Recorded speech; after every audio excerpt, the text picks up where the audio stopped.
Continuously be quiet in 4 circumstances. A rousing story. Quietness is frequently misjudged as a shortcoming. However, in actuality, it is perhaps one of the most useful assets we have. There are sure minutes in life when staying quiet exhibits shrewdness as well as permits us to arise more grounded, more settled, and more regarded. This persuasive story investigates 4 circumstances where quietness can be our most noteworthy strength. Circumstance 1. When you are irate. There was once a shrewd educator who assembled his understudies in a little town. At some point, an understudy moved toward him and said, "Expert, I don't have the foggiest idea. Each time I'm furious, I make statements I lament, and it just demolishes what is happening." The educator gave him a little clear container loaded up with water. He added a spoonful of soil and blended it. The water became sloppy and hazy. "See this container," said the educator. "This resembles your psyche when you are irate. On the off chance that you respond right away, all that you say and do will just add to the disarray, similarly as the water turns muddier when mixed." The understudy gestured. "Presently let us pause," the educator proceeded.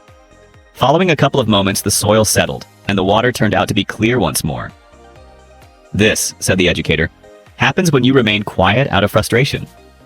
Your brain settles, your considerations become clear, and you abstain from saying or accomplishing something you might lament later."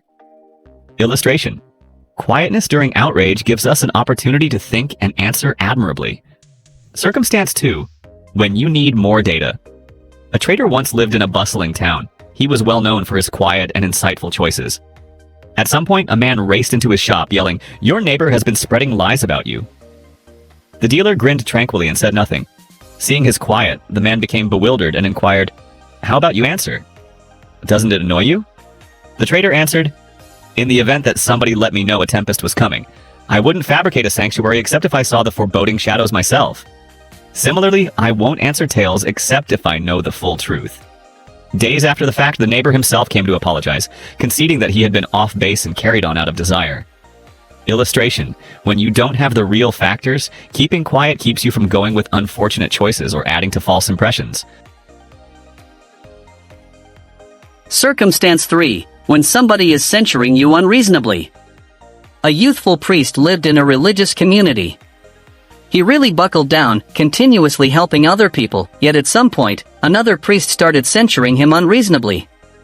The youthful priest was harmed and needed to protect himself. However, he chose to look for exhortation from his Lord first. The expert listened quietly and said, "Envision you are strolling in a market, and a canine begins yapping at you.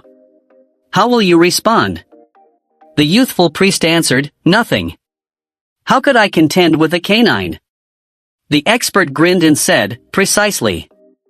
At the point when somebody scrutinizes you unjustifiably, they are that way yapping canine. Contending with them just burns through your time and brings down your nobility. Let your activities and truth represent you, all things considered." Days passed, and ultimately, the pundit grew tired when nobody focused on his words. The youthful priest's quiet had won. Illustration. Quietness, even with out-of-line analysis, shows your solidarity and poise.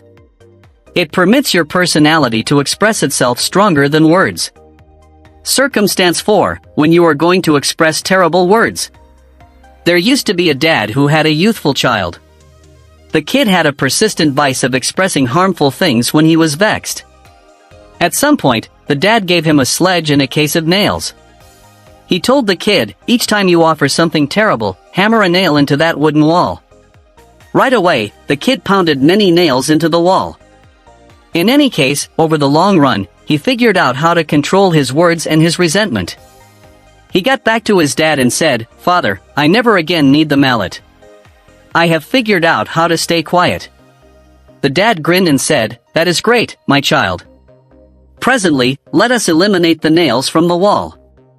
At the point when the kid got done, the dad highlighted the openings left in the wood. "Obviously, my child. The frightful words you express leave scars, very much like these openings. Regardless of whether you apologize, the imprints remain. For this reason it is smarter to keep quiet when you are going to offer something terrible." The kid figured out the illustration and vowed to pick quiet over frightful words. Example. Quietness keeps us from saying words that we may later lament. Frightful words can leave scars that are challenging to mend. The force of quietness. Quietness isn't a shortcoming, it is astuteness. In these four circumstances, when you are irate, when you need data, when somebody censures you unjustifiably, or when you are going to express harmful words, keeping quiet invigorates you, harmony, and clearness.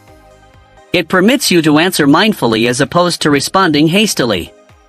Recollect the shrewd expressions of the Buddha, quiet is better compared to unmeaning words. Similarly, as the water turns out to be clear when left undisturbed, your psyche becomes more clear when you pick quiet in the right minutes.